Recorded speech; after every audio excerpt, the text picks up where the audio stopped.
Hello, everybody, and welcome again to another edition of Movie Masters. We are your hosts, Movie Master Mike and Boston Boy. And we are back and just as mediocre as ever with episodes 3 and 4 of Game of Thrones Season 5. Jumped ahead. Yes, we did. We are ahead of the game. We watched these back to back. So everything's kind of... it all got jumbled together. And it's going to be jumbled together. So. Yeah, and I like to watch the show with commentary when I buy it on DVD. Mm-hmm. And I found out that, like, one episode a season, George R.R. Martin does the screenplay. Right. And so he did the commentary for an episode that he did. I think I was watching season 3, and he's like, oh, I didn't write this scene, and I didn't write this scene. Because what they do is but they film it all in advance, and they go back and edit and do the post production, all that stuff. Right.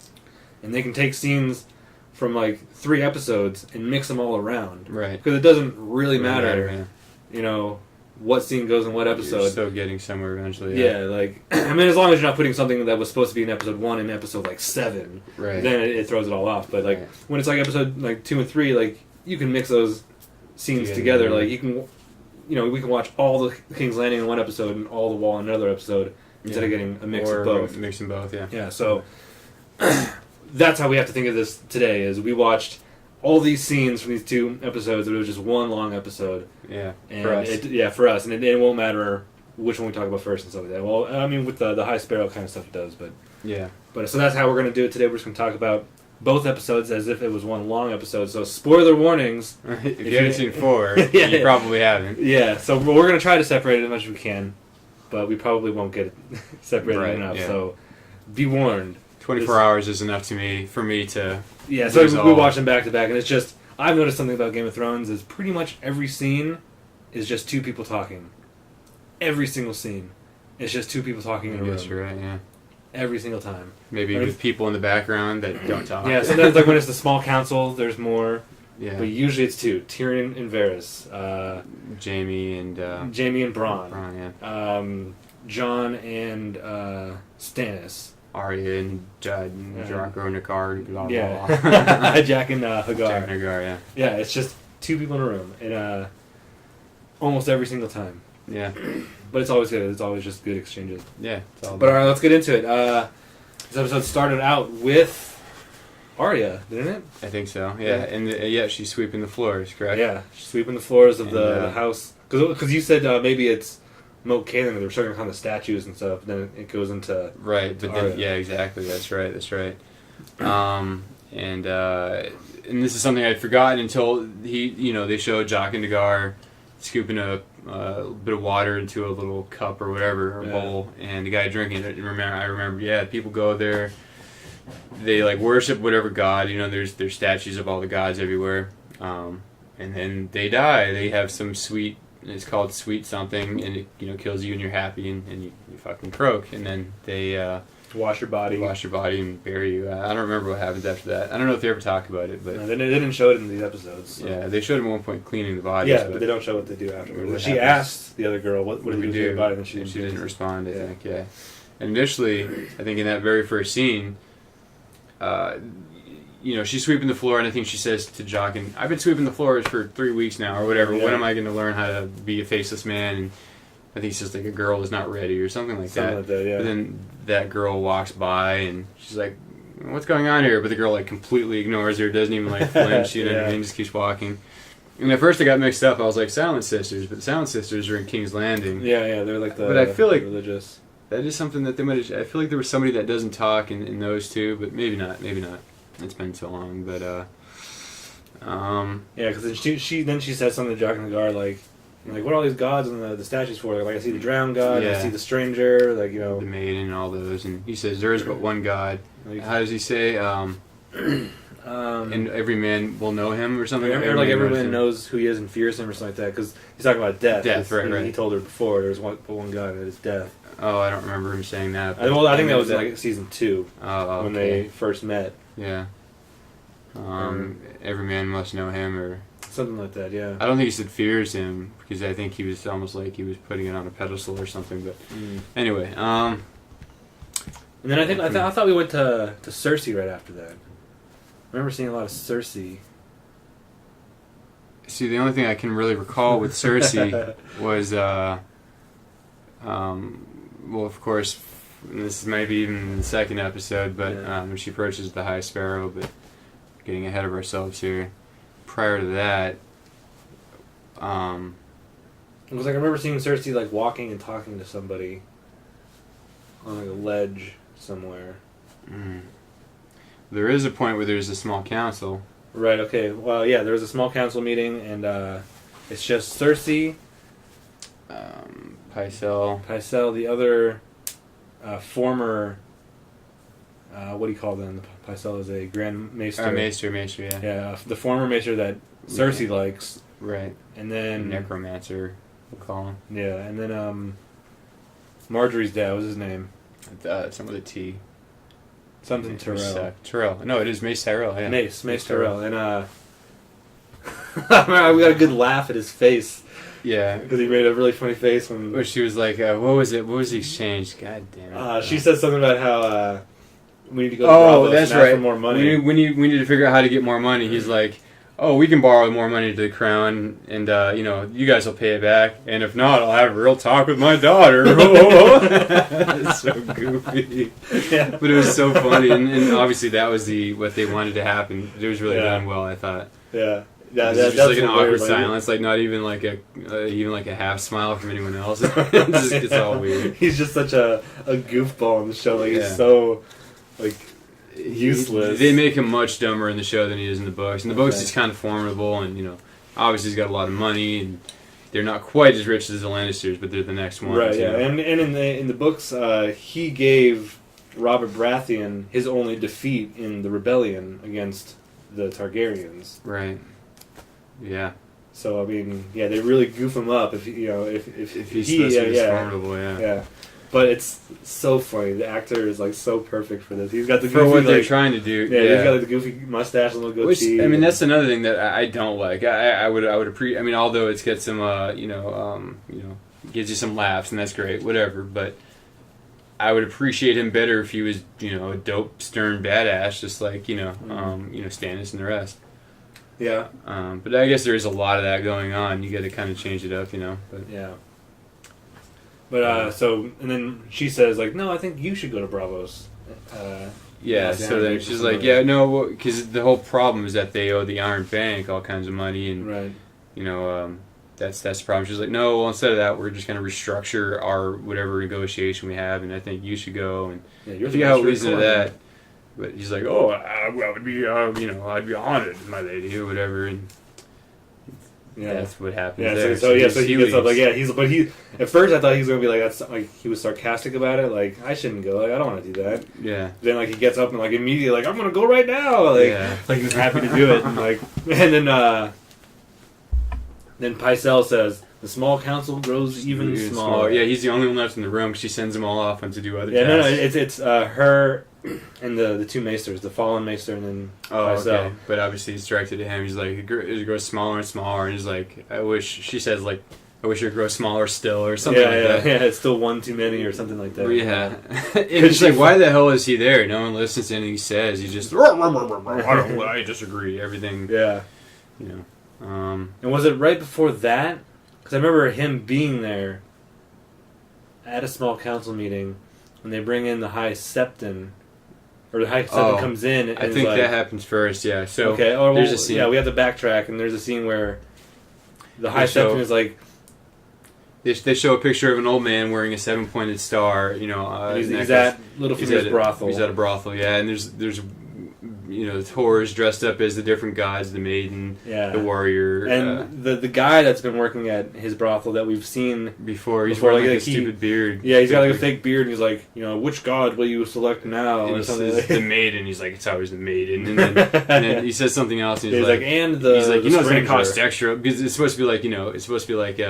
What do you call it? Role playing, right? Yeah, so he's kind of like breaking the movie. He's like, it costs extra. He's like, yes, I know. And then all of a sudden, the sparrows come in and like smack that dude, smack the beard off his face. Yeah, and the guy, he's like, this is Littlefinger's establishment, and they're like, we don't care. Like when they take the High Septon naked into the streets, and he's trying to like cover his junk, but they whip him like. So he puts his like arms out, like he knows what's happening. Yeah. I got the feeling that like he's like, oh, I got caught. I know. Yeah. Like he knew what he was supposed to do. He was supposed to walk shamelessly or shamefully Right. down the street with his arms out, not covering himself from this brothel. Being stoned or whatever they do to him. I mean, Yeah. obviously he was assaulted in some way because he had later on bruises. Yeah, but then he shows up at the small council saying like, this is an atrocity. Like, But I do want to also make a note how terrible this old. I mean, all old men look like shit when they're naked. But yeah. I mean, how much must he have been paid? What was the negotiation there to be naked? You know what I mean? Yeah. Terrible. But anyway, yeah, but you find out he's the high septon. He's not just like this guy in the church. he's Like the he's the main high, yeah. septon. He's yeah. like the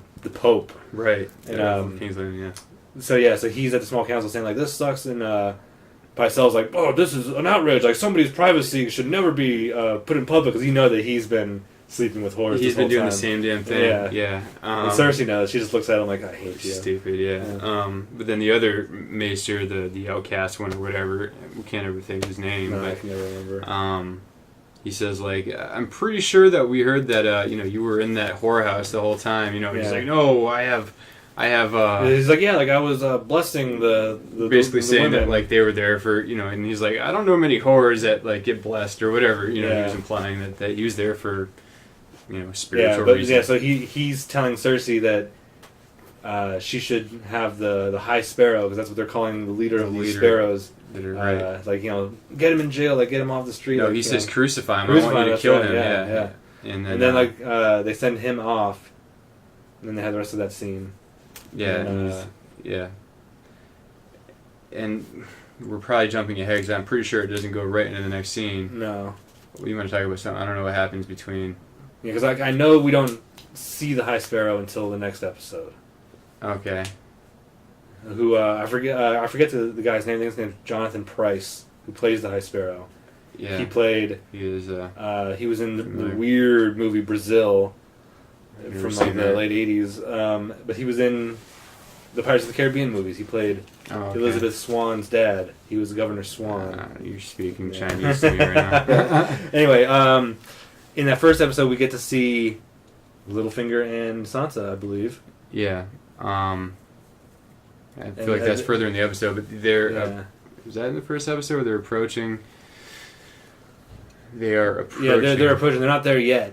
They're on like the hills above it, above Moat Cailin. Oh, Kaelin, I And, can remember the name. yeah, and they're talking, and she figures out like She's because like she finds out that there was a marriage proposal that he was going to go invest. Or she thought it was Peter Baelish or Yeah. otherwise Littlefinger. There to get married. She's like, "Oh, this isn't for you. You're going to marry me to the people that murdered my father and or my He's brother. or my brother. My brother. Yeah. Sorry, pardon me. And stabbed my literally brother stabbed the brother in the throat or whatever it was. Yeah.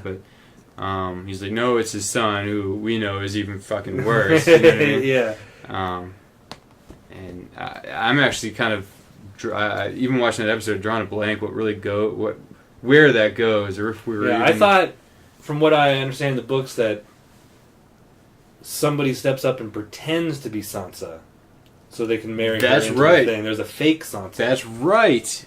You're right. I Yeah. forgot about that. Yes. So like, well, knowing that, because like I've looked up the cliff notes. I've never read the books. I just kind of read the cliff notes about what happens to what the character and so like I know that like there's a fake Sansa. I forget what Sansa's actually doing, but And there's a story with that too, man. And okay, so this morning I listened to the Dan Patrick Show lately. By the way, nothing to Right. do with anything we're talking about. But one of the guys on that show, they are every Monday they do their best and worst of the weekend, and they do sports stuff for the worst or best. But one of the guys is a huge Game of Thrones fan. He was like, my worst of the weekend was Game of Thrones because they're jumping way, way ahead of the books, and I've always had a huge problem with it, but now worse than ever. So apparently, I mean, I've known this that we've jumped ahead of the books, but he's read it a lot more recently than I have. So apparently, they've jumped much farther ahead, and they make more and more changes as they go. It just gets worse, and I'm told that that's the plan, that they're going to basically go away from the books almost entirely. Because we're running out of book anyway. So yeah, they're pretty what much all else are you caught going up. to do? Either just stop for a couple of years until he finishes more. Yep.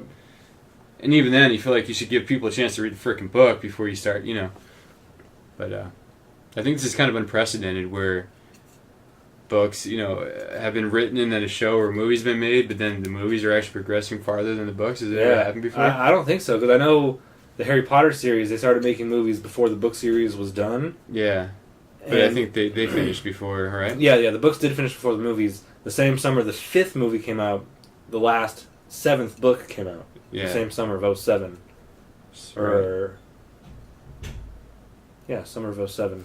And, but if they were to make... Because their initial plan was to make a movie every fall season. It was, they were like, Christmas movies. And they come out like November before the Christmas holiday.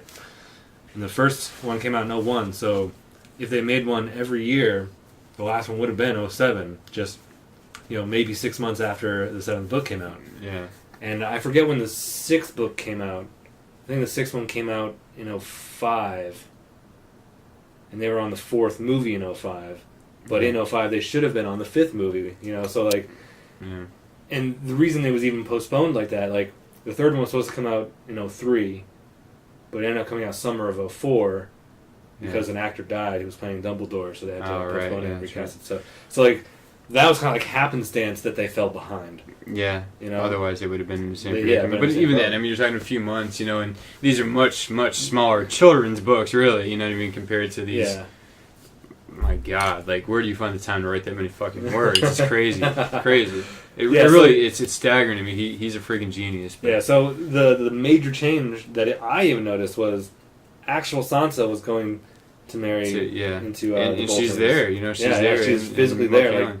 There's no mistaking that's her. And I'm pretty sure that's a variation, or what's the word? It's going away from the book anyway. Yeah. That's I don't think he ever actually sees Sansa. He sees this, doppelganger or whatever. Yeah. So there's some scenes with them talking, like she's like pissed and like you're gonna marry me off to these people I hate. Like, and this is where I was distracted, I think, when they were having that conversation. But Peter Baelish tells Sansa, like, this is your chance. She's like, no, I'll never marry them. Of course, he killed my brother, whatever. And she's like, well, this is your chance to basically get revenge. I think he was like kind of implying that you're gonna kill them, maybe. Or yeah, because like he was basically saying that like you marry them, like the Boltons are wardens of the North. Mm-hmm. Roose isn't going to live forever. Like, so you're going to be married to the Warden of the North. Yeah. And then, you can off him. Then you'll be Wardeness of the North. Yeah, like, and all these things. So, and he says, like, you don't have to do anything you don't want to do. So, if you don't want to do this, that's fine. We'll turn the horses around right now, yeah. And yeah, she kind of gets like a solemn, stern face, a stark face. Yeah. And they set off. Yeah, but they end up going to Moat Cailin on the way to Winterfell. Mm-hmm. And up on the hills, you see these two horsemen, and it turns out to be Brienne and Podrick, who were following them from the last episode. And there's a brief, Podrick's like, oh, like, where are we going? Like, and she's like, we won't see where they're going. She's like, no, I know where they're going. Yeah. And then they have a scene right after that, and it's basically Brienne saying.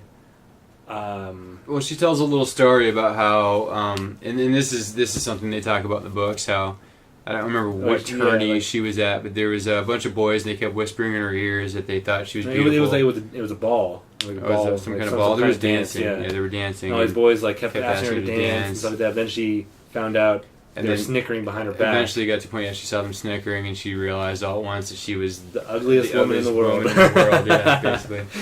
But then. King Renly. Well, at the time, brother of the king. Renly. So this is obviously after, in that 18 years that Robert was king. Yeah, right. There was like that. Something like 20 years or whatever. But it was a long time. No, it probably wasn't even that long because Robb Stark had already been born before the rebellion, or at the very start of the rebellion. Right.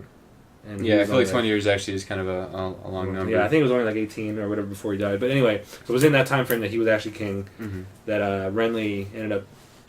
Asking her to dance. So he walked up and asked her to, so how sad she was and asked her to dance, and all the boys couldn't say anything because the king's brother, who's going to speak against him or try to be a dick then, Yeah. And she said from there out, she served him or whatever, and that's when she became a knight, and she's built like a man and kicks all kinds of ass. Yeah, and she's still pissed that the shadowy figure with the face of Stannis Baratheon killed him. So her goal ultimately is to kill Stannis. Yeah. And then at that point, they basically talk about how they're kind of warming to each other, her and Podrick. And Podrick, says he wants to become a knight. She's like, okay, we're going to start training tomorrow. You're going to learn how to fight with a sword. Which, why the hell, whether or not you've already been in a situation where he was, made to defend himself, he had to go kill people for him or whatever. You know, how much better would it? I mean, why not train the kid to freaking fight with a sword? You know, whether you think you're a knight, but okay, that's really the whole long and short of that scene. Did we see Daenerys in this first episode?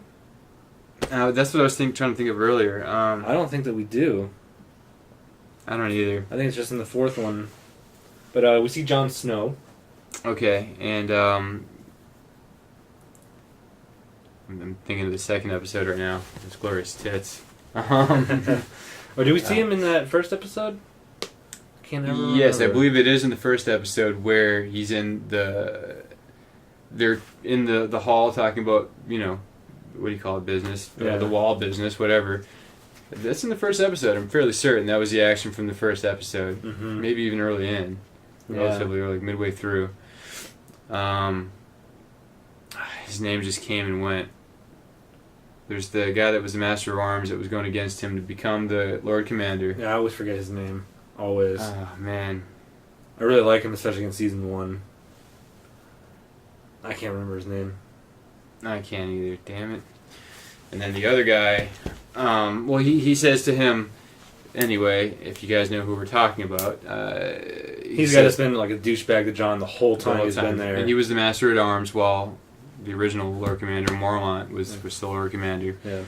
So John basically says, like, hey, you're a badass. Yeah, you are a badass. You know, you've led many fights or whatever, and you are going to be First Ranger. And, you know, you can kind of see like a little face of, okay, I can respect you. You know, I would have done that for you. You know, so I would have fucking basically killed you. Yeah. So, and then he says, okay, and then on to you. He's like, you know, and of course the wall, I don't know how much they talk about in the show, but there's like 10 different castles along the wall. And there's only 2 of them that are actually being used. Castle Black, of course, and then... No, I thought there was 3. Castle Black, Watch by the Sea. East Watch by the Sea. Yeah, East Watch by the Sea, then the other one in the west. I don't remember. Shadow Castle or whatever. Shadow Tower? Shadow Tower. Those were the only 3 that were still active and semi-active. Yeah. And then I forget which one he names, but there's one of them that's of many that are in complete disrepair. He's like, I want to send you, and he's like, he starts to say like, you know, so and so can spare 10 of his men, carpenters or whatever, to go help you try and put this place to be and as good repair as you can. And he, dude freaks out. He's like, no, I will not, you know, I know people in, you know, King's Landing that'll, you know, kill your ass or whatever. He's being a dick. He's like, I'm not going to listen to you. And this is the guy that, like, cowered during the Battle of the Wall with... with a woman in a shot. With Gilly and a baby, basically. Yeah, Sam. Yeah, Sam and Gilly, yeah. Baby Sam, not Fat Sam. Right. So he's basically saying, like, no, I'm not going to do what you say. I don't care if you're Lord Commander. Like, I'm not going to just go there. You know, I didn't vote for you. I voted for this other guy. Yeah. And his name's on the tip of my tongue, but I can't remember either of their names. I know both of them. It's I can see. I should remember the other guy's name, the one he named First Ranger, but I just don't. Yeah. Anyhow, so. So anyway, so he tells some guys, like, you know, like, take him outside, and you see the guy that he just named. He's like, you're not listening to me? He's like, you're disobeying a direct order. He's like, yes! Yeah, he's like, yeah, I am. And then, you know, the other guy kind of gives... I wish we could remember their names. Yeah. Well, the first ranger guy, like, stands up, and you think he's going to, like stand up for him, like, let's go against him. So the guys, like, grab him and go to take him outside, and they come up to him. And he looks like he's standing in their way, and then he just steps aside. With a little smirk on his face, like, haha, I don't give a fuck about you. And so, they take him up to the chopping block. Yeah, John tells him, like, give me my sword. Give me my sword. And he sits there, everyone goes outside, and he sits there and kind of finishes his ale, and then walks outside with fuck, is it Ice? Fang? White Fang? Oh my god, I can't remember the name of the sword. Yeah. Longclaw. Yeah.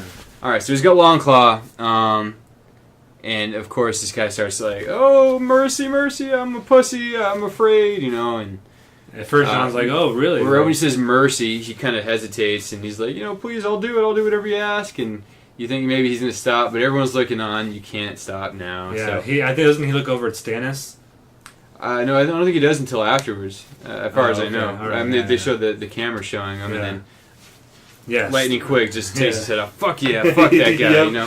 Yeah. You don't need that motherfucker around. And you get to see it. Like, they don't, like, shy away from it. You see You him, see him chop his chop head the off. fucking head yeah, off, that was yeah. fucking badass. And then it shows Stannis kind of give him just a barely perceptible nod, you know? Yeah, And, man, Jon Snow is like the coolest fucking character. yeah, so he's so awesome. badass. He's just, you know. And what, it was in that episode Every- that he tells Stannis, I'm not going to help you in this war. Like, I'm going to stay Yeah, here. there is a scene, where Stannis comes in, and the Onion Knight, so Stannis and the Onion Knight, still on Jon Snow, I think this is actually earlier, Yeah. going to his office or whatever it is, you know, and Stannis says, your offer to become, Jon Stark instead of Jon Snow is still available. Do you accept? And Jon says, no, I swore an oath. And Stannis is like, oh, honorable, you're honorable man or something. And Just like your Jon's like, father. thank you. Yeah, just like your father. And He's John's like, I'll like, take that thank as a you. compliment. He's like, I didn't mean it. It's not a compliment. Yeah, you got your father killed, basically. I think he Yeah. says, but so Stannis walks off, all not really pissed off, just like whatever, and then And the Onion Knight sticks stays, around. and he's like, part of he's like, there's a little. Oh, that's right. The boy that killed Ygritte. Ygritte becomes his steward or whatever, Yeah, and he's just gonna like teach Jon him. was to Mormont. Yeah. And so he asked the kid, like, so do you know the vow? Like, he obviously hasn't taken it yet, but like, have you memorized You've heard it it yet? enough times, you get it memorized. Yeah, He's like, so, yes. He starts saying, he's like, no, skip towards the end. Yeah, and he says Like, something I am like, the sword on the wall, I I am am the the shield that shield. protects the realm. He's like, That's like, right. oh, that's Stop good enough. there. Yeah. It's like, so that part of your vow, you'll better serve the realm from Winterfell with helping us kill the people that took over Winterfell, and therefore somehow Yeah. you And I don't think they mentioned this, definitely not in the episode, and probably not in the books. But where I'm sitting, it's like, one, he makes total sense to protect the realm. mm, Like, the only thing you're protecting the realm from right now is the White Walkers. And we haven't seen them really in a long time. yeah, Glimpse of them here and there that, even Sam saw them and stuff like that. But the wildlings, like, they're under control. We have them all locked up. yeah. You're not protecting us, the realm, from the wildlings anymore. It's Mhm. just the White Walkers. You Yeah. can probably take some time Go to to reclaim the Winterfell. North, and become a back. Stark, and then you can come back to the Wall. Like, but I mean, obviously, like, I don't think anybody sees it that way. Like, I mean, maybe they mention it like that in the book, but I don't Yeah. know. Jon Snow, man, I don't know if it's going to be this season where they get to him, but it's coming up fast. There's not a whole lot more to talk about with Jon Snow. Yeah, I mean, that's the problem with a lot of the characters. That, like you said, they're catching up to the books. They're going to just surpass the books. Yeah. That's why we haven't seen Bran in 4 episodes, because I heard that you're not going to see him at all this season, because it's like, well, we caught up pretty much to where he is in the books. There's like just a little bit Basically, more you yeah. get to know about him, like up at that tree guy, Yeah. but basically that's all you see of him in the books so far. Right. It's like, so we can't, like, we're just going to drop him for now. Yeah.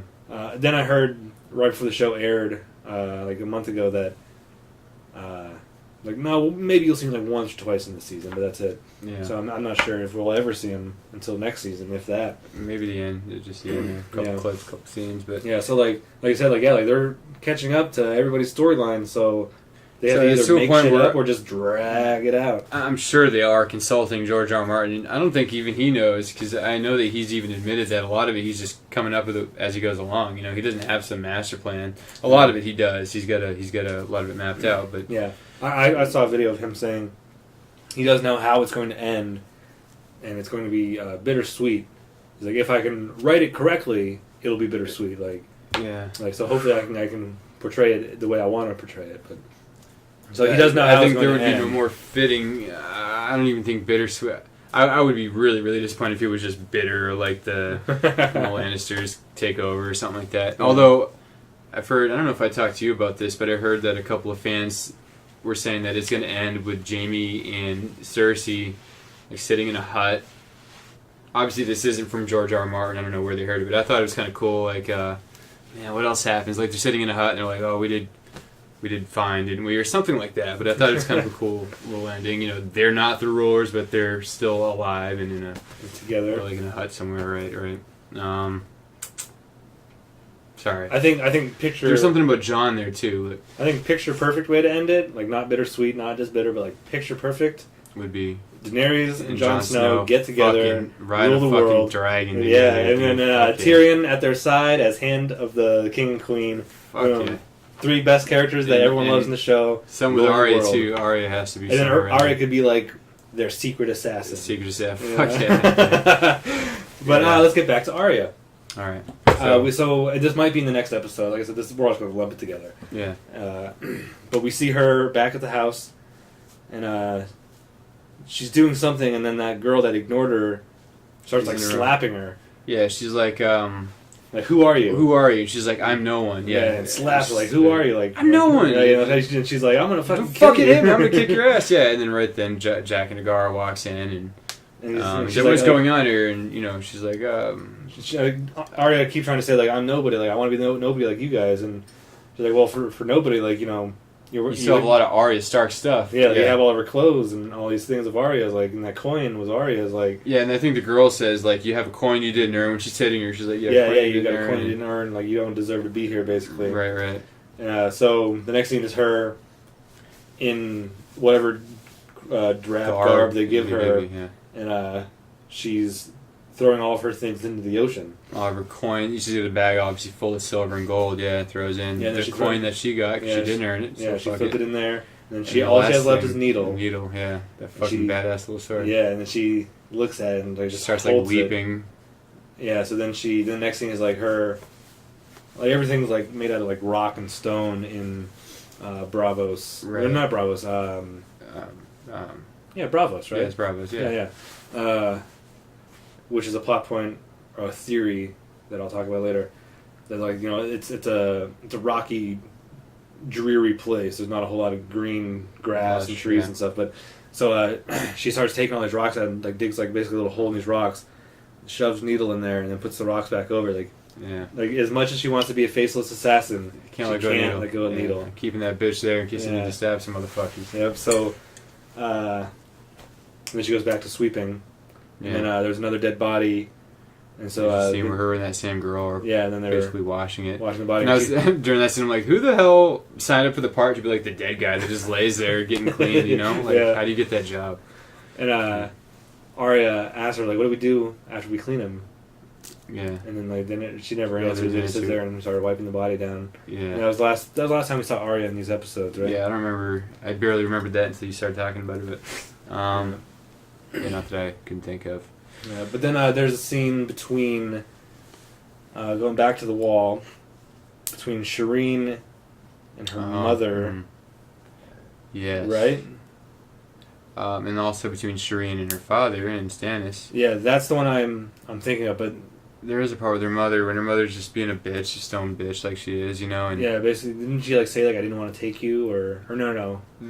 Well, no, because later on Shireen says to Stannis, mother told me that she didn't want to take me. Or no, she's like, mother doesn't want to take me. Stannis is like, why do you say that? And he's like, she told me she doesn't want to take me. Yeah, he's like, well, she shouldn't have said that. Yeah. And she's like, do you love me, father, or whatever? Yeah. And so he tells her a little story about how when she was a baby and she got the disease, what is it called? Grayscale. Yeah. And that everyone says like, oh, we need to send her to the stone men down in somewhere in Essos, where all the people who have this just go and live like lepers. By the way, real quick, I'm going to jump off course. Tyrion, there's a point where do you know what I'm talking about? There's a point where he's on a boat and there's a bunch of stone men around that have the grayscale, and like it was a really weird part of the book, and they might just take it out because like they're on a boat and they're going for days and days and days. I feel like it's while he's on his way in the cask. Oh, really? So they probably just cut it out. Yeah, but there's a point where, like, and then, you know, and they're going and going, and he's getting so sick of being on the water, and then, like I said, there's, like, stonemen that, like, jump onto the thing and, like, attacking them or something like that. And then he realizes, like, they went in a circle, they were in the same place, like, there was some kind of landmark where he's like, oh my god, we were just here, like, 6 days ago, like, we're going around in circles, but... Sorry, when you said Stoneman, it reminded me of that because that's the only other reference in the books. But anyhow, anyway, so Stannis says like, everyone need to send you there so you can be among people that also have the disease and before it spreads throughout Dragonstone or whatever. Yeah. And he was like, no, I called every maester and necromancer and apothecary. He says, whatever they are. Apothecaries, I think, just pharmacy. It's the old version of it. Like they make medicine, but and he's like, and then they held it back, and he said something along the lines of, and you're because like I wasn't gonna send you off. Cast you out because like you were. you are a Baratheon. You're the princess. Yeah, and you're all Princess this. Shireen. Yeah. And you were I know my he daughter. says I love you, but he says, yeah, you're my daughter, and she gives him a hug, and Yeah. at first it doesn't look like he's gonna hug her back, and then finally he kind of like lifts his arm. Yeah. At first past him. he's like, oh god, I His hate arms this. down, yeah. He's such a I'm not stonewall person. emotion, But well, just sticking with the wall. What else happens up at the wall? Jon Snow talks to. Oh, the Melisandre. Red Woman. Yeah. Okay, well that's definitely in the second episode. Yeah, definitely in the second episode. But We're there's a going point. there. Yeah. She has got the most amazing breasts. I wish her nipples were just a little bit bigger. They're kind of small, but oh my god, they're very, very, very good breasts. I mean, they're not like gigantic, but they're very shapely. They're not like flapjacky at all. They're just, man, she was born to have a topless cameo, Yeah, definitely. But she's basically trying to swoon Jon into sleeping with her, so. I don't know what her purpose is. Yeah, I thought that. And I was saying, I during was this thinking that episode- maybe the same thing with Stannis. Like she was going to get pregnant with one of those shadow creatures again. And do But it was something Jon, with yeah, Yeah, and go kill Roose Bolton or whoever. somebody, yeah. But But by the way, when the scene's happening, I don't think this happened. I said this didn't happen in the books. There's never a scene where she tries to seduce him. yeah, I think from what I've It's like, oh from my what I god, understand, you the were a books, stronger man than me. There would be nothing. yeah, stopping she me even if like that puts his happened to me. hand like on her It's just breast, like, feel my heartbeat. Yeah, I'm not feeling your heartbeat. Yeah, then he takes it away. He's like, no, like I'm not gonna. Oh my god, what would it And take? yeah, because she was saying like oh like you're still in love with that dead girl, like but she's dead. The dead don't need love. Yeah. He's like, I know, but I still love her. Hmm. And And then she's walking out. Well, we're gonna jump ahead. She's trying to seduce him for whatever reason. They don't really, they don't really indicate what it is. But as she's walking out, she turns around and says, "You know nothing, Jon Snow." And yeah, and he kind of has this obviously look like what? oh like, shit! Like, yeah, is it was she cool how they Agreed did it in Incarnate? like she with her Yeah. magic knew what their like love the whole line thing. was. Yeah, exactly. Seeing into the fire, but Yeah. um, And he makes some kind of like quip, like, "Oh, you're gonna show me a vision in the fire," and that's when At she some like point. just takes her shirt off Sure, instead. yeah. Like, no, I'm gonna show you. Okay, I'll take that. these. Yeah, but I think that's really it that happens up at the wall in these two Yeah, episodes. there's really nothing else. But man, that scene is cool where he takes that dude's head off. Yeah, that was really sweet. But then let's talk about Tyrion. We get to see them in this big carriage. Yeah. He keeps saying like, "I need to." This get out is of this actually in box. the first episode. This is the end of the first episode. Yeah. And he's like, So- "I have to get out of this box." He's like, "No, we can't. Like, we have to get out of this box. Like, people will recognize it. We have to get out of this box." Yeah. He's like, "I don't know how many times I can tell you no." Yeah, and then he's like, I need to see a face other than yours or something like that. So then, Yeah. so Tyrion gets his way. He They go stops into the town. thing, and then they get out and they go into a whorehouse. Well, first they're just walking the streets, and there's Oh, that's right. There's another a believer in myth the of- Red God. what is it? I keep saying mythos. But there was There's some girl something giving of like a myrrh. speech. I'm confusing. But anyway, the fire god. Yeah, they're in Girl- Volantis. Aren't Is they? that where the god comes from? Volantis, yeah. No, that's where they are. Or they're in Volantis. Yeah, they're in Volantis. But it's a preacher for the fire god, the same as the Red Lady yeah, Melisandre. and it was a girl, wasn't it? Yeah, it's a girl. Yeah, Yeah, and we okay. thought she was the girl that plays she's something from the X-Men or something like that. She looks like the X-23 or something like that. Oh, okay, yeah. I forget. But Anyway, so Chinese they're listening to what she says, and then she's like she like speaking in Volantis yeah, or whatever they speak. and then she's like stares at Tyrion, and so And he's he's like, all right, that's enough. yeah, Everybody he kind covers of up. puts the thing over his head. He's like, let's go to a whorehouse. Yeah. So then they're in a whorehouse, and There's a horde dressed like Daenerys with white hair and her Yeah. butt showing, and Their ass all the hanging guys are like, yeah, come on over to us. Mother and Dragons, yeah. And then this other horde is like, everyone wants Sitting her. there, yeah. And so she's like, Tyrion's I trying to actually like woo prefer her. you, and she's like, like, why? And he's like, well, what does he say? Like, He says something about her mind, doesn't he? Like, you yeah, have what is a similar- reference to you're skeptical. I think. he Oh, yeah, said. you're like a skeptic like me, Skepticism, yeah. And she's like, oh, okay, that works. I'll fuck you. Come on. Yeah. And then she starts to fuck him, and then he's like, she has him by the hand, and he just freezes, and he's like, Like, I can't do it. can't. And she's like, of course you can. He's like, no, I literally can't. Like saying he can't get it up, I guess. Yeah, I think it was just like the whole like the last woman I was in love with, I killed. Yeah. And the shell shock basically of doing that is hitting him now that he has a chance to sleep with somebody else, Right. another whore. Yeah. And so he's like, believe me, like nobody's more shocked about this than I surprised am. me. Yeah, he's so good. I love him, dude. But, Such a good actor. God, I love him. yeah, and then so then he goes out to take a piss. Oh, and during this, they keep flashing over to Varys. no. Oh yeah, we get to see the Jorah Mormont. Jorah Mormont, that's his name. Jorah, you keep seeing, like, right when they walk into the tavern, they show him kind of like drinking. He's like outraged and like still thinking, you can see he's tormented by the fact that he betrayed Daenerys, and he's in there in a tavern basically just drinking, not paying attention to the then horse. he recognizes Tyrion. But they don't show him really recognizing Tyrion, but you see him and you know it's something's going to go down, obviously. Then so Tyrion declines the whore and he goes outside and he's pissing, and you show him. And Varys, as he's walking out, Varys is like he sees Tyrion going out as if he's going to go out to get him. Yeah, so somebody walks up behind Tyrion. Tyrion's We don't pissing. see it, and he's like, oh, I'll be right there. He's or like whatever he Varys, says. yeah, thinking it's Varys, and Then he gets snatched up. he like wraps a rope around his neck, and he's like, there must be some mistake. 'Cause, And and you so see Jorah Mormont. Jorah Mormont takes him away. And that was the end of the first episode. Yeah, and there is we'll go ahead and jump ahead, I guess, while we're on that subject. And then Later on in the second episode, there's a point where they're on a boat. a little tiny sailboat. Well, first Jorah like doesn't they show him like punch some guy like it was like early Oh, morning. that's right. Yeah, He punches some guy that was preparing his boat episode. and like steals the boat from this guy. Yeah, early morning. Yeah, punches him and then throws a couple coins on his chest as he's knocked out. Then steals the boat.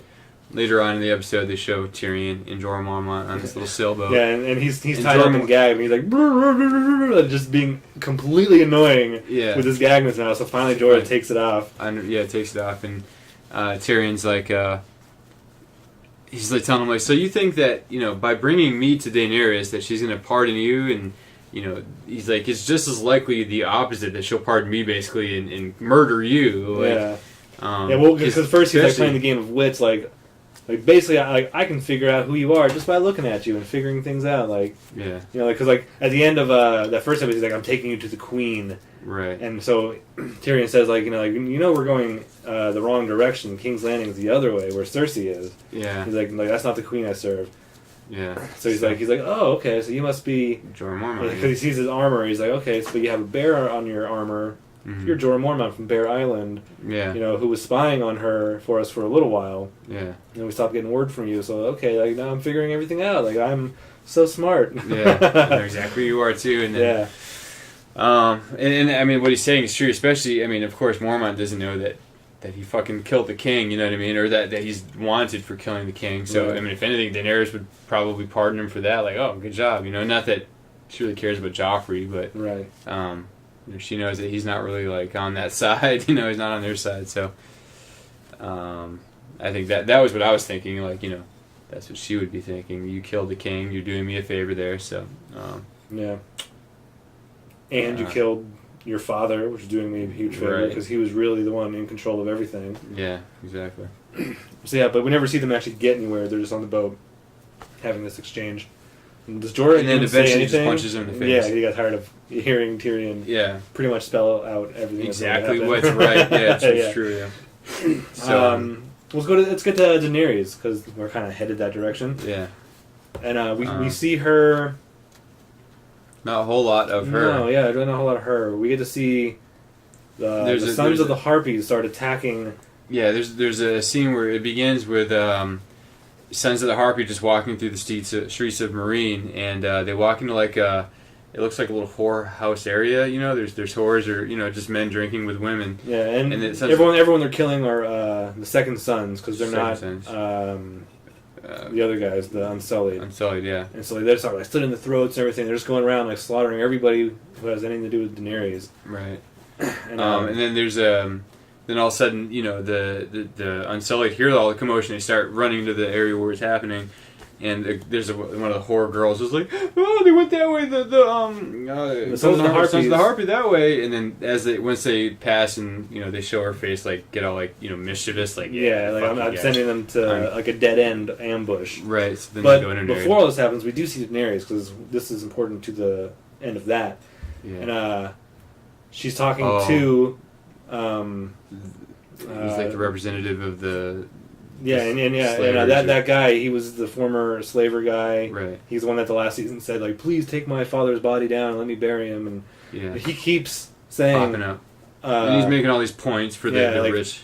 you need to reopen the fighting Fighting pits pits. because like that's something that everyone in the city has in common. Yeah, Like the former rich and the poor. slaves and former masters, they can all go to this. Yeah, You know, and it'll distract them from the Exactly. fact that they hate each other, exactly. and the masters want to be masters again. The slaves don't really want to be slaves, but like there was that one old man, like, hey, I was a slave, but I lived with this family, and I was basically part of their family, and now I have nothing. Right. So you know, things like that. So like, it'll help everybody mingle. He's like, and he says like at one point, it won't fix everything, but it's definitely going to help. Yeah, it's a start. And you know, you can see that she's seeing his point. Yeah.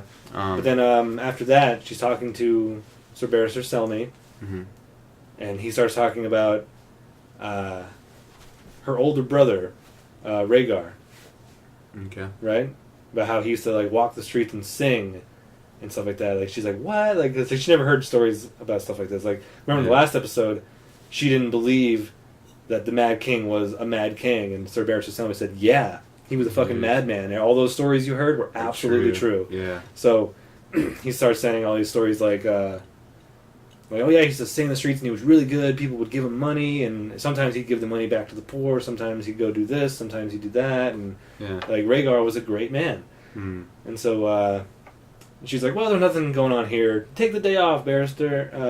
Go sing in the streets for me. Right. And so he's like, all right, awesome, thanks, Daenerys. You know. Yeah. So then we get back to this ambush, Okay. and so they get there's this huge fight scene, and yeah. in the second episode we mentioned like, man, the first episode seemed like it went longer than an hour, which is unusual. Usually it's like, wow, that ended already, but yeah. The first one the did second seem seemed like it was a lot shorter, and I think it's because all the action. There was a long fight scene, so yeah. you know we kind of come back to the Unsullied going into this ambush. They go to this area where It's basically all of like a sudden big hallway. a long hallway, yeah, and Yeah. Sons of the Harpies on either side of it, enclosing far fewer Unsullied.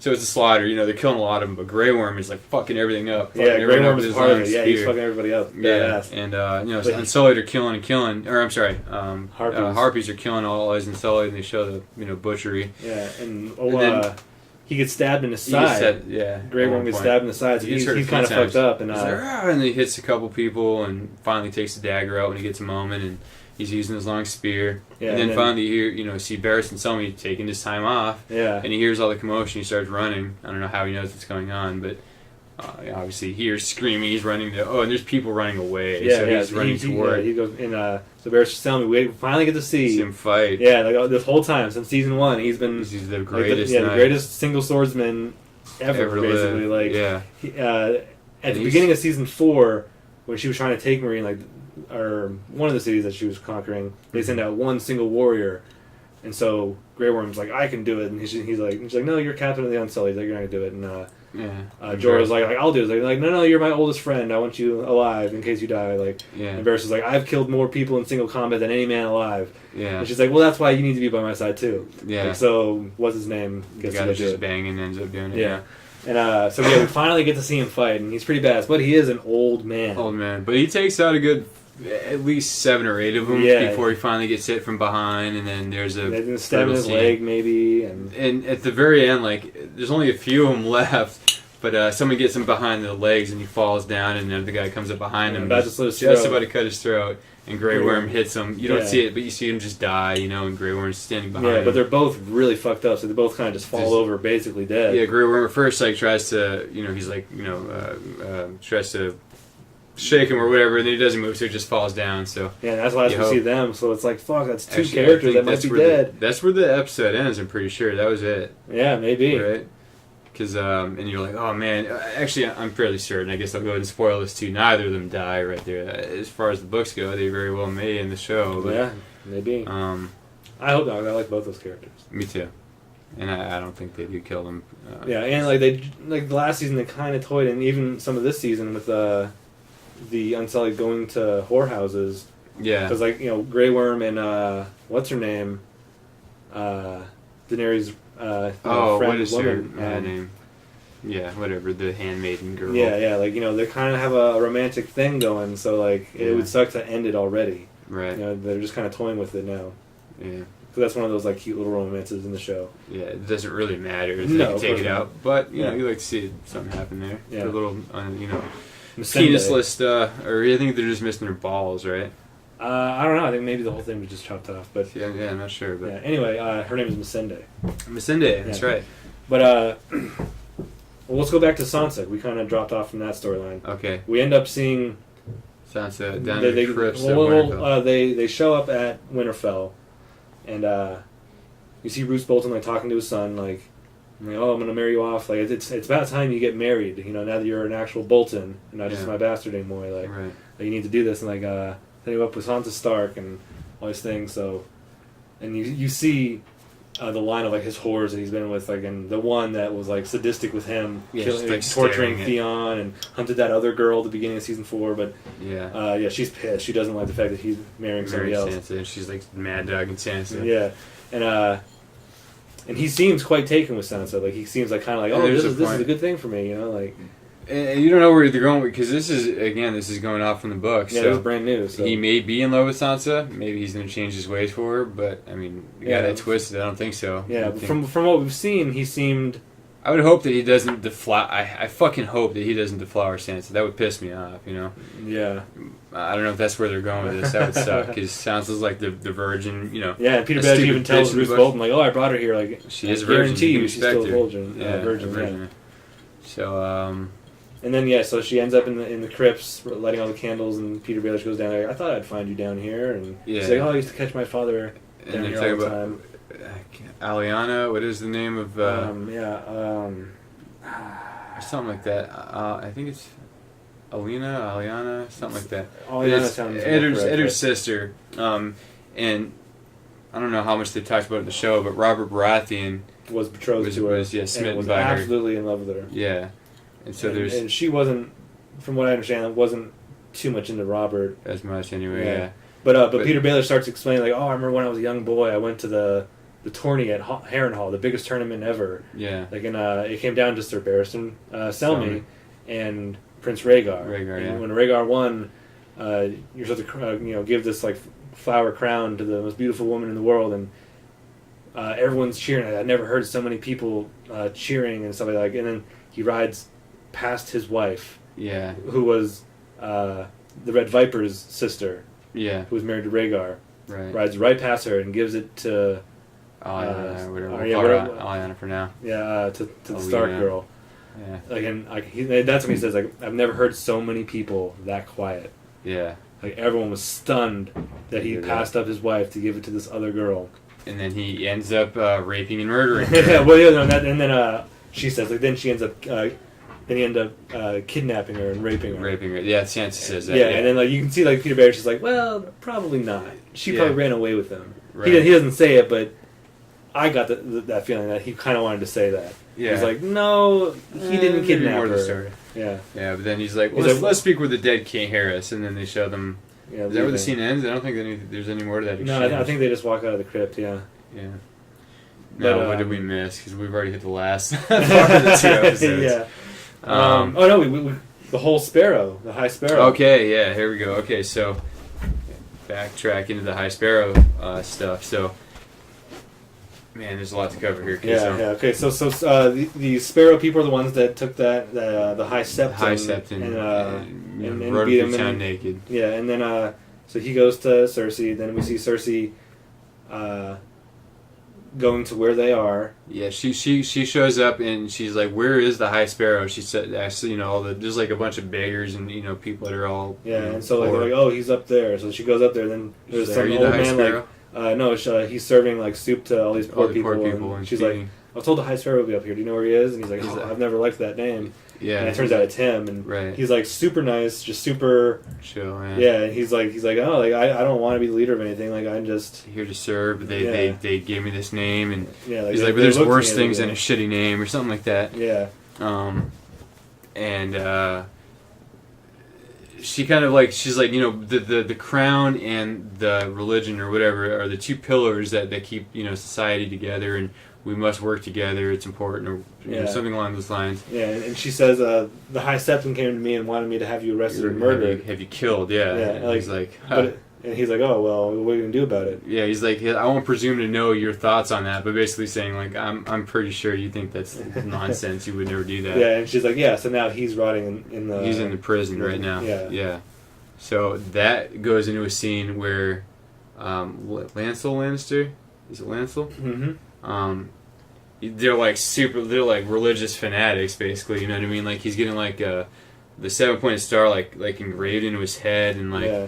And while that's happening, it's like intercut from him getting this carved in his face to other sparrows going around and just like doing shit and like arresting people and all these things, like people at the whorehouse. Like they go into the whorehouse and slap that dude around and arrest all these people and all these people that are presumed against the religion.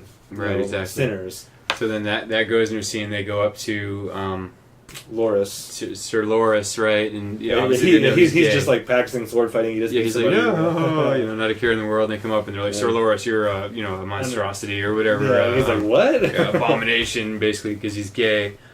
And so they have him arrested. So then they take him off. So then that kind of segues into a scene. And there's a few scenes, by the way, with Tom and Marjorie. Yeah, like it shows them like they just got done sleeping together. One of the first things in the first episode were them having sex. He's like, "Oh my god, I want to do that every day for the rest of my life, all day long." And she's like, "He's like, let's do it again." And she's like, "No, that's all right." And there's an exchange with them that's really not too important. I guess a little bit. They talk about how Cersei. Yeah. She's trying to manipulate him to send Cersei back to Castle Rock. Right. She's like, wouldn't she be more happy there? Like, Yeah. that's where her family comes from. And he's like, oh yeah, maybe you're right. Like he does. She used to talk about Castle Rock quite a bit. Right. So and that was back in the first episode. So now we're fast forwarding way ahead. So, Lancel goes and arrests Tyrell. So then that jumps to Marjorie and Tom. Well, in the first episode there was a scene. Tom trying to talk to her mom. That's the scene I was thinking from the first one where they're both walking on this ledge. And he's basically trying to get her to go back, and she's like, "No, I want to be here with you. Like, what are you talking about?" Yeah. And then so she goes to talk to Marjorie. Marjorie's sitting there laughing with all her girlfriends, talking about how he wanted to break the record, and he's like, "What do you think the record could be? We can break it." Break it, ha ha ha! And like, "Oh, your son's a real lion of Lannister." She's like, "Well, basically, she like tells Cersei, I'm pretty exhausted from your son having sex. Yeah, and we're gonna have great grandchildren. Not great grandchildren, but." You're gonna have grandchildren, and they're gonna ring the bells for days after we have a grandchild or whatever. Just like Marjorie hates Cersei so much, and vice versa. Yeah. But they're both so good at playing the game, and Marjorie's this like sweet innocent girl, just like, "Oh, mother, it's so good to see you," and Cersei hates the same thing, but she's really good too. Like, "Oh yeah, I'm so glad that you guys are having fun together," or whatever, And she kind of just like leaves the scene, and all the other girls start laughing again, and so she feels like, "Oh, they're probably laughing at me," and And man, in the books, he hates Cersei so much more, and she's so scheming, the bitch. But we see a little bit of her treachery, and she after that High Sparrow scene, they go and arrest Loras. Okay, so then that segues into Marjorie storms into the room with Tom, and my brother's been arrested, by the religious fanatics. What are you gonna do about this? And he's like.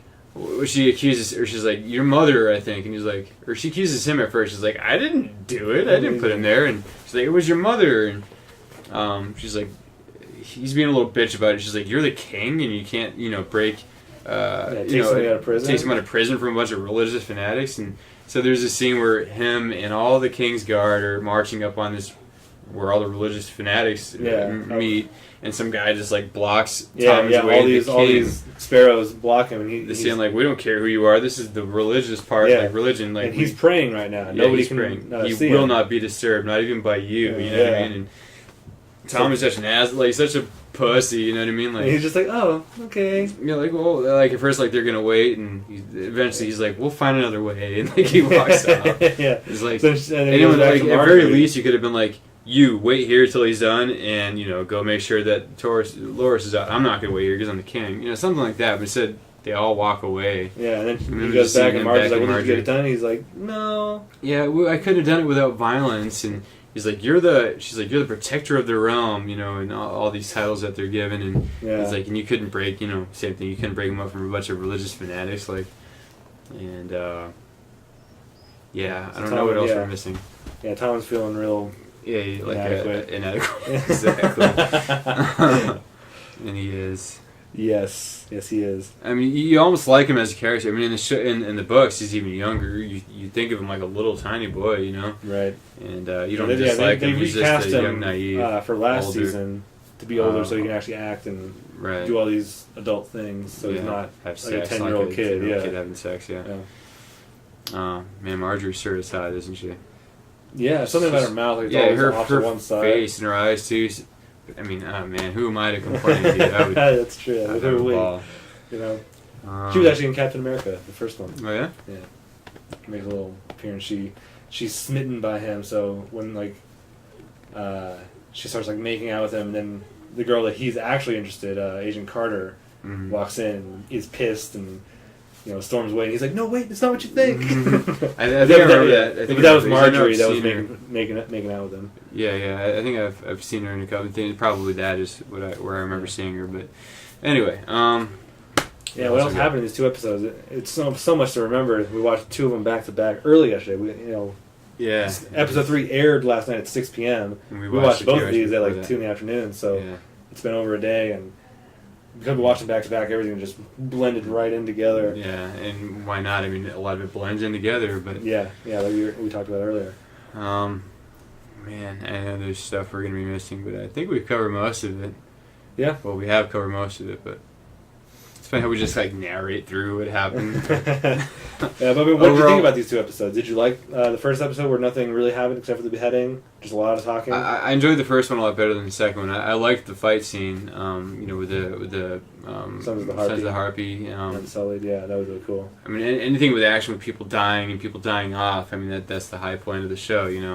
Things you grow an attachment to. That's Yeah. where this story thrives. But not that I don't think either of those 2 die there. John killing off, dude, that was another high point for me. Just so sick, dude. Yeah. I mean, Jon Snow, I already think he's badass. And at first, the character who plays Jon Snow, I didn't love him, but he's grown on me. You picture everything different in your mind, of course, but Right. pretty much all of the characters have grown on me. Even Littlefinger at first, I think he was probably my biggest. I just pictured him much different, you know what I mean? But he's made the character all his own, and he does really well. Yeah. They're he's all so good. Awesome. I can't complain really Yep. about any of them. I Except love for Mace Littlefinger. Tyrell and Loras Tyrell. Both of them I could do without. And Renly, Sir Renly, or Renly, Yeah. King Renly rather. Yeah. The alterations to those 3 characters. Yeah, like because I didn't read the books, like I didn't know that they weren't what they were in the show until you told me and everything. But Yeah. I like the actor who plays Loras Tyrell. I think he looks Yeah. like a Well, rich- no, even that I don't like. I No? pictured him different. I mean, he does look like a fair boy, Yeah. boyish good looks that girls might like, and that's in the books he's like better looking than what's his name, Jaime Lannister is like the most handsome, but even Loras Tyrell like rivals him like. That's what we forgot. Jaime Lannister and Bronn. Oh my God, They we show didn't up come in. back. That's the most important, one of the most important, because those Yeah. are 2 of the coolest characters in the story. Yeah, so they show up on the shores of Dorne. They're on a boat, Yeah. and Bronn says, like, "How do you know that this guy is not going to just sail down to the city and say that they smuggled us in?" He's like, "Oh, I could get him a lot of gold." Yeah. So they get to the shore. They make camp. The next day, there's some riders, so they're like, "Oh fuck!" Like, the riders see their footprints in the sand because they're at the beach still. Yeah, so they're kind of like hiding, ducking down behind. Yeah, like, they're like, "Well, we can't really hide much longer." They know we're in the we're in the area. area, they're gonna find us. So like, hey, we're just 2 sailors. We got shipwrecked. They Yeah. just send us off on our way, like, in the right direction. Yeah, point us where we need to go. We're trying to get here and here, whatever.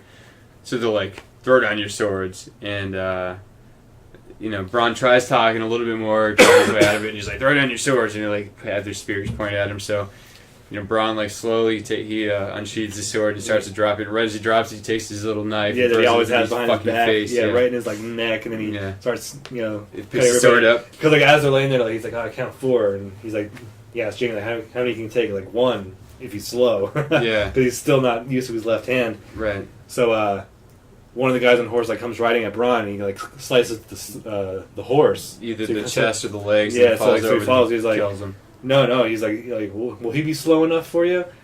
Well, no. There's another guy. There's a fresh guy, but he's like, that guy should be slow. But they pan to this guy, and he's like fucking gigantic. He's Yeah. huge. So you think that the guy would be slow. So the guy's like hacking and slashing at Jamie, and he's trying to do the best he can with his non-sword hand, and He's getting pretty much beat down. He's getting his ass kicked. Yeah, right? he's on the ground, like on his knees, like. And then not only that, but yeah, he's falling downhill. The other guy's got the high ground, which is always a disadvantage. So he's falling and tumbling as he's blocking, and parrying and everything. And then finally, there's a scene where he's about to be done in, and dude slashes down and.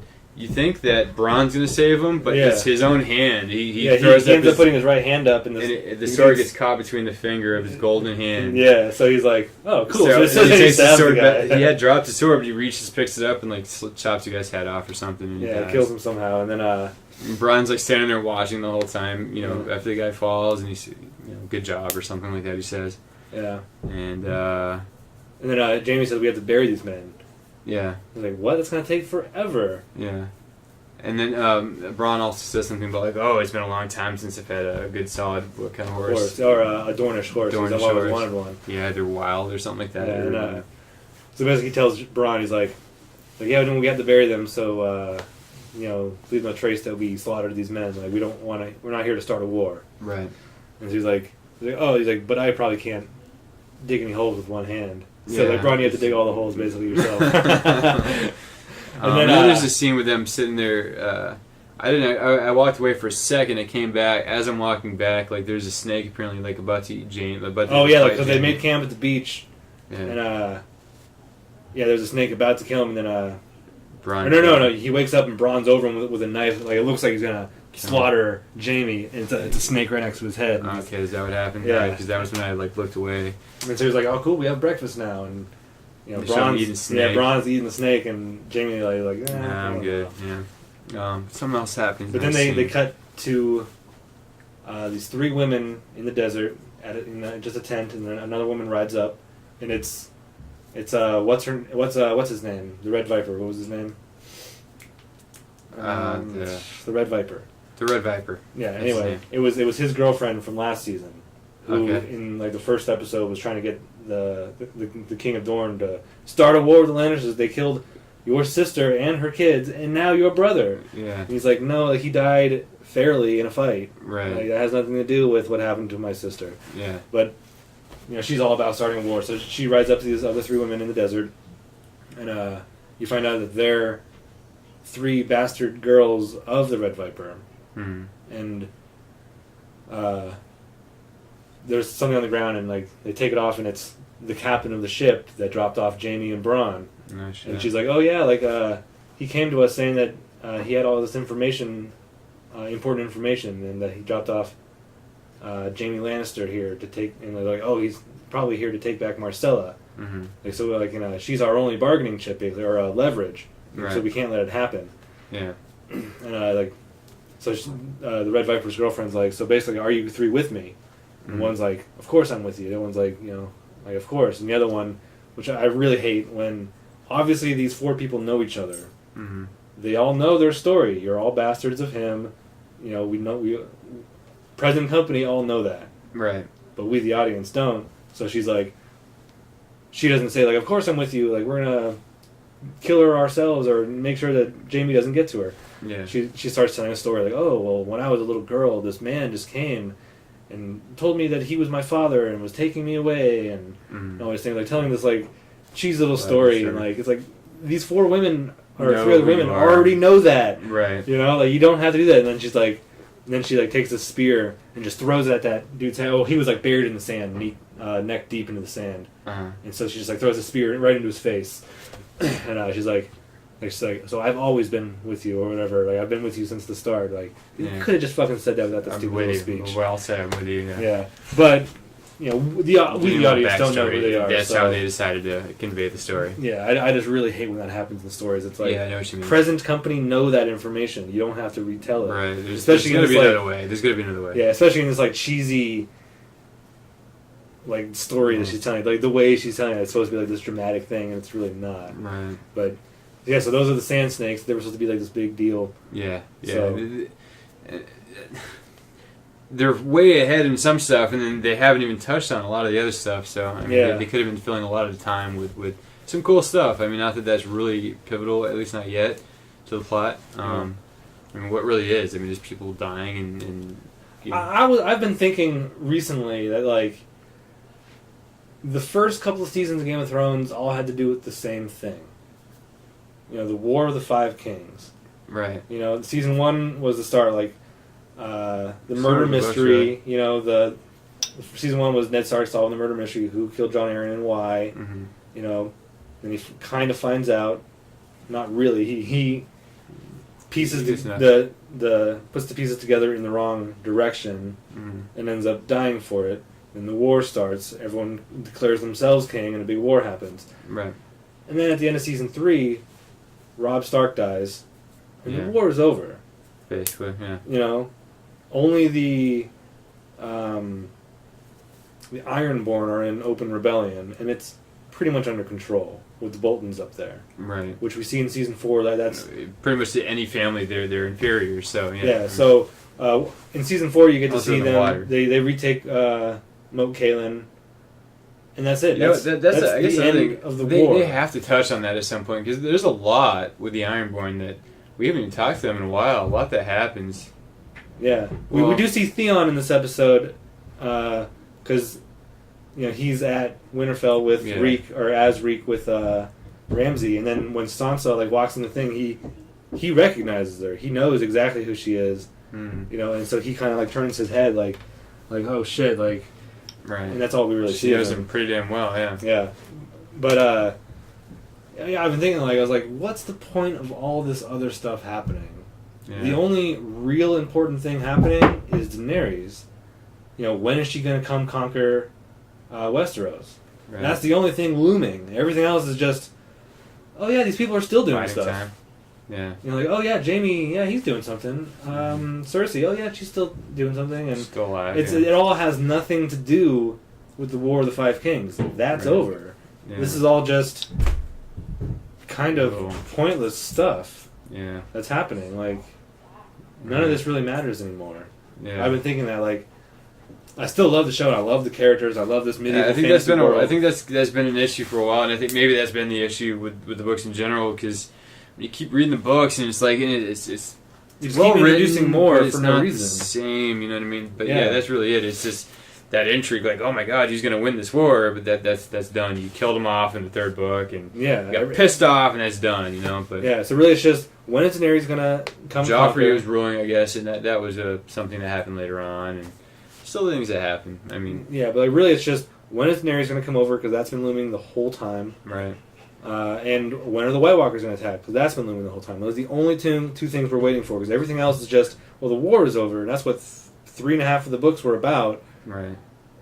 Everything else is just, oh, well, this is happening, and Bruce Maybe Bolton. Stannis can come and take the throne, or Yeah, maybe like- Jon Snow can. Yeah, so it's really just, we're just biding our time until the two big events may or may not happen. Right. So, I'm not losing interest, because like I said, like I love the characters, I love this medieval fantasy world that George R. Martin has created, and Right. you know, every new character they do introduce, like these 3 sand snakes, could be interesting. I don't like the Red Viper's girlfriend, but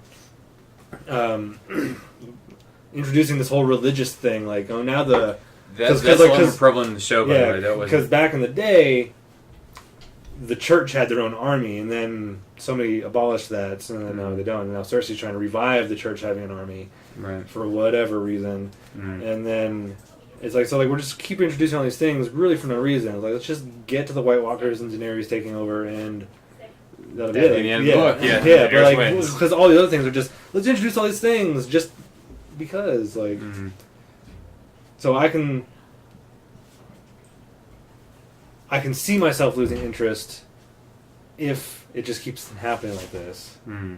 Because in my mind, the murder mystery and the war were what the show was about. The books, anyway, I watched the show.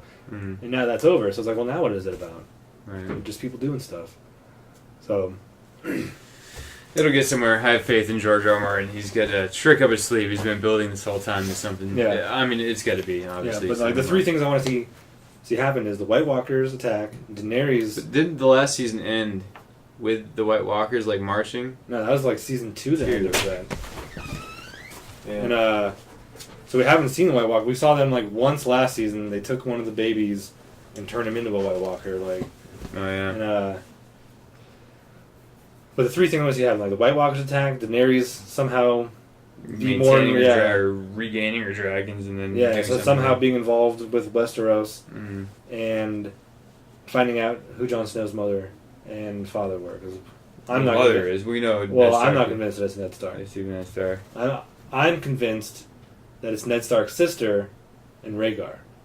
Perhaps. I'm also convinced that the Mad King didn't have 3 children; he had 2. Well, I'm convinced he had 3 children, but Daenerys wasn't his third. The Imp, Tyrion, was his third. I'm convinced of that. I'm convinced that Rhaegar had 3 children. The 2 that are supposedly dead, that the Mountain raped and killed. Mm. You know, raped what's her name and killed her children. But they had a third one, Daenerys. Right. I'm convinced of that. I'm convinced that Tyrion, Daenerys, and Jon are all Targaryens. Hmm. I'm convinced. I've done a lot of research on it. I'm Convinced, convinced. I'm convinced that they are the 3-headed dragon of prophecy, which Wow, they've you're right never on. they've never mentioned anything about any prophecies in the show. Mm. And Rhaegar apparently was huge on prophecy. That's why he was all about the Stark girl and not his wife. Right. And then Khal Drogo was all about prophecy. That's Mm. why he wanted her, because she was the one that was going to be the mother of the stallion that will mount the world, the sun and the moon. Mm. And But it's interesting. I Yeah. haven't given that any thought, but I mean, Jon Snow being Targaryen, I thought about, but yeah. yeah, We'll see. I'm convinced because, like I said earlier, that the fact that Bravos is a dreary, rocky place and no trees and stuff. Mm. Viserys and Daenerys stayed there for a long time, and she remembers a house with a red door and a lemon tree. All right. But there were no lemon trees in Bravos, so everything that Viserys told her about, oh yeah, you're my sister. We grew up in Bravos in this house, and we, these things, like, it was all a lie. Because really, she was daughter of Rhaegar, not the Mad King. What was Mad Yeah. King's name? Yeah. Aegon, yeah.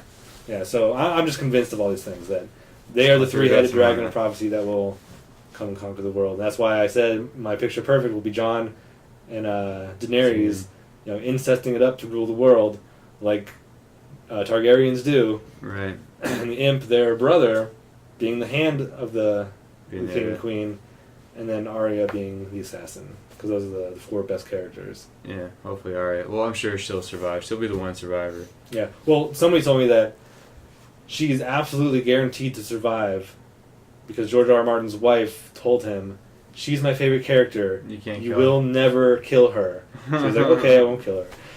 That's cool. Yeah, so that's what Right I've on. heard anyway. I think I've actually heard that too, but what was he gonna say? Damn it. Well, anyway, we should probably Oh, wrap this well. up. We've been going for a while. Yeah, I have to. These 2 episodes, it all just blended together. So Yeah. for us, it's just one big long episode. I totally enjoyed it. Yeah, I dug them both. Yeah, as much as I was just talking about how I could see myself maybe losing interest, I'm not. Yeah. I'm still totally digging this. I love the Sons of the Harpy. What are they? Who are they? Why are they? Mhm. Like I said, I don't want to see Grey Worm die because him and Missandei, their relationship, I want to see more of that. And Right. so I'm still totally into it. I don't want it to end. I want it to keep going. I love watching these, every week, and then Characters develop and everything. yeah, I love it all. So I like both of these episodes, or this one long episode to us. Yeah. I love the action scenes. I love, like I said, I noticed it's just 2 people in a room talking all the time, but I love it. Yeah, I that's, love, that's some of the best shit in this yeah, show. yeah. Especially when it involves Tyrion. He's just the best. Yeah. I love him so much. Like, my 3 favorite talking characters are Tyrion, Varys, and Littlefinger. Littlefinger. Okay, yeah, Littlefinger's good too. Yeah. Bron's pretty cool too, but Yeah, Bron's cool because he's just so straight straight to that the like point. underbite. And, like, the Yeah. way, I don't know. He's just so straight to the point, like, this is how it is. Yeah. But, yeah, so I totally dug these episodes. I agree. Yeah. But now that we've watched these 2 episodes, we don't have anything to review next week because we've Mhm. already seen next week's episode. Well, maybe we can finally get to Thor. Yes, I think we should finally Yeah. get back to that. Yeah. So yeah, look forward to not next week, but the week after. Yeah, sure. We'll be doing episode Week 5 of after Game of Thrones, 5, and yeah. in between we'll try to do some more things. Yeah. But until then, we are your host, Movie Master Mike, And Boston Boy, reminding you to speak your geek, balance your geek. Geekilibrium.